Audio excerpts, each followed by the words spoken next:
diferença que faz você compreender o dom que você tem da parte de Deus, porque aí você exerce e exerce sem medo. A gente, pode dar vários e vários nomes aqui, vários, mas eu vou citar um que quando eu me preparava eu recordei, Os irmãos conhecem o irmão José Carlos, está hoje junto com o pastor Douglas ali. O irmão José Carlos tem uma paixão pelo evangelismo. De repente, eu lembro que quando eu cheguei aqui, ele lecionava em alguns momentos e tal, e aí ele chegou um dia para mim e falou bem assim: pastor, eu assim, não sei falar como o senhor sabe, não tenho conhecimento que o senhor sabe. E aí eu tive um pouco de tempo com ele, e aí eu percebi e pensei assim: meu Deus, imagina ele não ter condição, e na verdade tem muita condição. Por quê? Porque tem um dom muito nítido da parte de Deus, que é o de evangelismo, que é esse dom. Então assim, a gente consegue perceber, irmãos, na vida de várias pessoas, como que os irmãos, se os irmãos recordarem, no histórico da igreja, o irmão Valdemar fazia como aqui nas mensagens? Como que era? Como que era?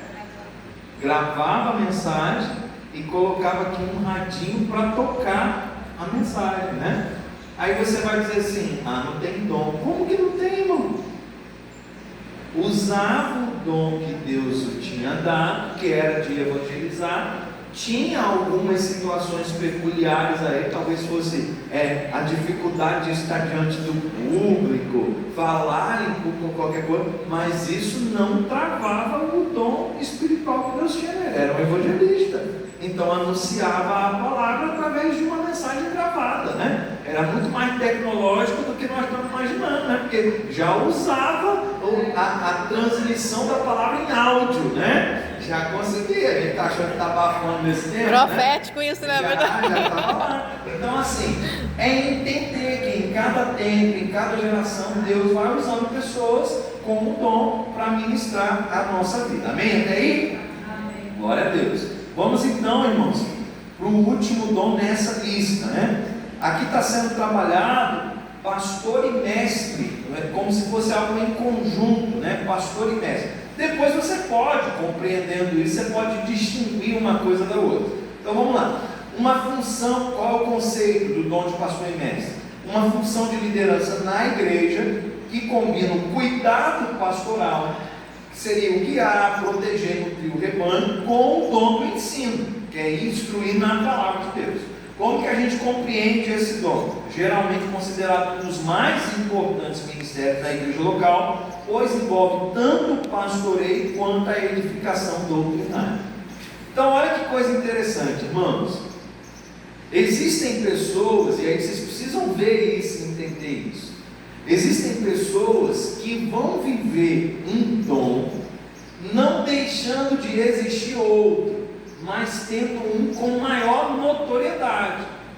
Quando eu disse para vocês, por exemplo, do Billy Graham como evangelista, e eu citei isso, não significa que ele não tivesse o dom do pastoreio, do cuidado.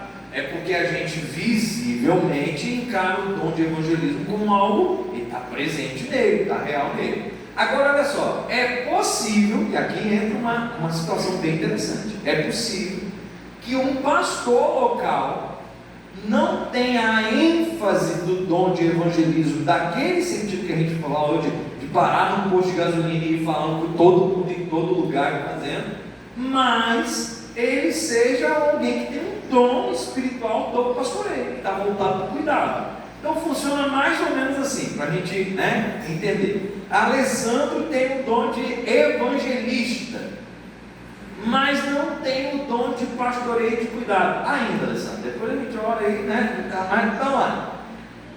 Ele vai, evangeliza, leva a pessoa para Jesus, e acontece, irmão. Uma média, estou só criando um exemplo, uma média de 100 pessoas por semana. O pastor Jantos não tem esse dom, não produz tanta conversão assim, mas tem um dom espiritual de pastoreio, de cuidado. Como que isso vai funcionar, irmão? Ele ganha, manda para cá e fala: se vira aí, pastor, estou indo buscar mais, e vai, tá aí, e vai chegando, vai chegando. Então eu chego aqui e falo, oh, que legal, quem é você? Não, eu sou amigo da Alessandra, você estava falando de Deus para mim, então, aí contou, eu pensei, não, a Alessandra levou para Jesus. Aí, quem é você? Eu sou amigo da Alessandra, ah, que legal, amiga também da Alessandra. E aí vem. Aí daqui a pouco eu estou aqui cuidando, pastoreando, discipulando, tira carrapicho, e a Alessandra está lá, pastor, essa semana vai vir mais uns 5 aí, que eu estou conversando, que eu estou não sei. Deu para entender, irmãos? A dinâmica de uma igreja com os dons espirituais é assim, irmãos. Não falta trabalho para ninguém, não falta, e não adianta você ficar assim, não, mas o mais importante então é o dom do Alessandro, porque é quem foi e ganhou para Jesus, amém, a pessoa tem a salvação em Cristo Jesus, mas não discipula essa pessoa não, para você ver como que ela vai ser, não orienta essa pessoa não, para você ver como que ela vai ser, não nutre essa pessoa não, espiritualmente, para você ver como que vai ser. Então não existe dom mais importante, menos importante. Na perspectiva, né? E aí você vai entender isso, o dom de línguas e o dom de profecias, que é quando o apóstolo Paulo faz menção, ele está querendo construir um entendimento na mente daquele povo da igreja, de que não tem utilidade caso feito de uma forma equivocada. Mas ele não está desprezando o dom de línguas, ele só está dizendo assim, eu preferiria falar uma palavra de uma maneira que o povo entenda, do que mil de um jeito que ninguém vai entender. Então ele está dizendo, ó, quando você faz do jeito errado, não tem utilidade. É sobre isso que ele está falando. E aí se aplica a tudo. Você tem o dom do pastoreio, mas está fazendo isso errado, qual utilidade que tem? Tem uma maneira correta de fazer. Então esse dom de pastor e de mestre, ele é essencial na igreja local, porque a gente precisa disso, irmãos. Está cuidando da igreja, está pastoreando a igreja, está tirando os carrapichos no dia a dia da igreja, precisa, e é importante. Agora vamos lá, a gente tem uma visão, quando a gente fala do pastor, e a gente tem uma visão eclesiástica dessa expressão. Se eu olho hoje, a gente, mesmo sendo uma igreja já madura, né, graças a Deus, alguns ainda podem ter uma dificuldade, né? Então se eu olho e falo bem assim, pastor Marçal, a pessoa vai dizer, qual é pastor, né? Está querendo pular as etapas, ele é seminarista, não é pastor. Por quê? Porque a gente tem uma visão institucional muito fortalecida. Então a gente está pensando assim, para ser pastor, né? Para ser pastor, ele tem que terminar o seminário, tem que passar pelo concílio, depois de aprovado, a igreja lá e tal, a gente está vivendo essas etapas. Se a gente usa então essa mesma expressão pastora para pastora, e a gente diz assim, pastora Maria Helena, aí que dá um tremelique mesmo na gente, né? A gente fala, mas como assim pastora? O que eu quero que vocês entendam? Uma coisa, irmãos, é a visão eclesiástica. Uma coisa é isso na questão institucional do nosso ser. Outra coisa que em nada tem a ver com isso é o dom de pastoreio que nós recebemos.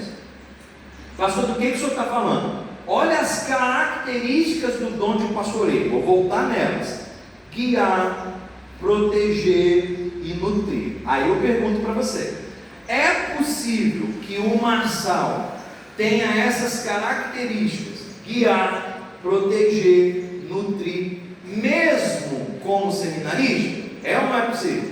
É, irmão. Ele não depende de uma consagração ministerial, de um título na igreja para ter essas características. Aí eu volto para Maria. É possível que a Maria tenha essas características? Proteger, nutrir, cuidar, mesmo sem ter passado por aquilo tudo, sem ter sido consagrado, a gente dizer pastora Maria Helena? É possível? É possível. Nesse sentido, e aí grava, né, para você, nós estamos falando grave e está gravado mesmo, nós estamos gravando aqui, né? Então assim, é possível que nesse sentido a gente diga, a irmã Maria Helena tem um dom do pastoreio. E aí quando a gente está dizendo isso, a gente não está dizendo, sei lá, hein, o pastor já está incitando, eu acho que está preparando a igreja, daqui a pouco vai pedir o conselho da Maria Helena. Não tem a ver com essa questão institucional. Tem a ver com você identificar a característica de um dom. Gente, tem gente que ama cuidar, tem gente que ama nutrir, Tem gente que ama pastorear. Tem gente que, se você falar assim, fulano está com problema, não, vou lá, vou ficar tranquilo. Então, só ora aí, né? Eu estou indo lá. Então, isso são características de quem tem esse dom. Fala, Marcelo. Na verdade, o chefe de família tem essa característica. Oh, perfeito, ótimo. Marcelo está abordando, um chefe de família, ele pode possuir essas características, né? De ser quem protege, de quem guarda, de quem nutre. Por quê? Porque ele é o chefe daquela casa, né, daquela família, e ele precisa prover isso tudo. E aí você fala, chamou os homens da igreja e falou, irmão, vocês que têm o dom de pastoreio. Falou, meu Deus do céu, é disso que nós estamos falando. É desse cuidado aqui presente na vida das pessoas. E o ensino, pessoal, que está aqui destacado, está voltado para quê? Está voltado para que a pessoa possa instruir na palavra de Deus. Quantas pessoas amam, irmãos, instruir as outras na palavra de Deus e fazem isso muito bem. A gente que faz isso de uma forma, né, com maestria. Você chega para a pessoa e diz, olha, eu estou com um problema assim, assim, a pessoa diz, vamos ler um texto da Bíblia aqui? Deus tem uma resposta para a gente desse texto. Ele leu o texto e você diz, nossa, eu não sabia que estava tão claro assim, né? Está te instruindo na palavra. Tem o dom do ensino. Deu para compreender que vários crentes podem ter esse dom? Amém? Vários, né? Então, ora mais. Por isso que eu digo que a nossa igreja, a característica dela é uma igreja de cuidado, uma igreja de pastoreio. E aí, quando eu digo isso, eu não estou dizendo que o pastor Jantes é quem pastoreia, quem cuida irrestritamente, sendo apenas ele. Claro que não. É a igreja com essa característica. Vamos para a lista D aí, a quarta lista.